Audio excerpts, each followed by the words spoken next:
വാഹനത്തിന് പിഴയുണ്ടെന്ന് കാണിച്ചുകൊണ്ട് നിങ്ങളുടെ ഫോണിലേക്ക് ഒരു സന്ദേശം എത്തും. മോട്ടോർ വാഹന വകുപ്പിന്റെ പേരിലാണ് സന്ദേശം എത്തുന്നത്. വാഹന നമ്പറും മറ്റു വിവരങ്ങളുമെല്ലാം നിങ്ങളുടേത് തന്നെയാകും. ഇത്തരം സന്ദർഭങ്ങളിൽ നമ്മൾ അത് വിശ്വസിച്ചു പോകുമല്ലേ? പക്ഷേ ആ സന്ദേശം വ്യാജമായിരിക്കും. നിങ്ങളുടെ പണം അപഹരിക്കാനുള്ള സൈബർ തട്ടിപ്പ് സംഘങ്ങളുടെ മറ്റൊരു കെണിയായിരിക്കാം അത്. അതെ, ഓരോ ദിവസം കഴിയുന്തോറും തട്ടിപ്പ് സംഘങ്ങൾ അവരുടെ തട്ടിപ്പ് രീതികളും അപ്ഡേറ്റ് ചെയ്തുകൊണ്ടിരിക്കുകയാണ്. ജനങ്ങളെ കബളിപ്പിച്ചുകൊണ്ട് പണം തട്ടാനുള്ള പുതിയ വഴിയാണ് വാഹനങ്ങളുടെ പേരിൽ വരുന്ന പിഴ സന്ദേശങ്ങൾ. ഈ തട്ടിപ്പിനെ കുറിച്ച് നിലവിൽ കേരള പോലീസും MVDയും മുന്നറിയിപ്പുകൾ നൽകിയിട്ടുണ്ട്. വരുന്ന സന്ദേശത്തോടൊപ്പം പരിവാഹൻ എന്ന പേരിൽ വ്യാജ ആപ്പ് അല്ലെങ്കിൽ വ്യാജ ലിങ്ക് ഉണ്ടാകും. അതിൽ ക്ലിക്ക് ചെയ്താൽ നമ്മുടെ പണം നഷ്ടപ്പെടുകയും ചെയ്യും. ഇത്തരം സന്ദേശങ്ങളോട് പ്രതികരിക്കരുതെന്നാണ് പോലീസിന്റെ മുന്നറിയിപ്പ്. മോട്ടോർ വാഹന വകുപ്പോ പോലീസോ സാധാരണയായി നിലവിൽ വാട്സപ്പ് നമ്പറിലേക്ക് ചെല്ലാൻ വിവരങ്ങൾ അയക്കാറില്ല.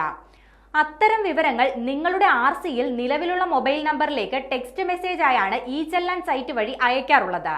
ഏതെങ്കിലും സാഹചര്യത്തിൽ ഇത്തരം മെസ്സേജുകൾ വന്നാൽ echellan.parivahan.government.in എന്ന സൈറ്റിൽ കയറി ചെക്ക് പെൻഡിംഗ് ട്രാൻസാക്ഷൻ എന്ന മെനുവിൽ നിങ്ങളുടെ വാഹന നമ്പറോ ചെല്ലാൻ നമ്പറോ നൽകിയാൽ നിങ്ങളുടെ വാഹനത്തിന് ഏതെങ്കിലും പിഴയുണ്ടോ എന്ന് അറിയാവുന്നതാണ്. അതിനുശേഷം മാത്രമേ ഇത്തരം സന്ദേശങ്ങളോട് പ്രതികരിക്കാൻ പാടുള്ളൂ. അഥവാ തട്ടിപ്പുകാരുടെ കെണിയിൽപ്പെട്ട് പണം നഷ്ടപ്പെട്ടാൽ ഉടൻ തന്നെ 1930 എന്ന നമ്പറിലേക്ക് ബന്ധപ്പെടുകയും വേണം. തട്ടിപ്പിന്റെ വിവരങ്ങൾ അധികൃതരോട് പങ്കുവെച്ച് എത്രയും വേഗം നഷ്ടപ്പെട്ട പണം തിരികെ നേടാവുന്നതാണ്.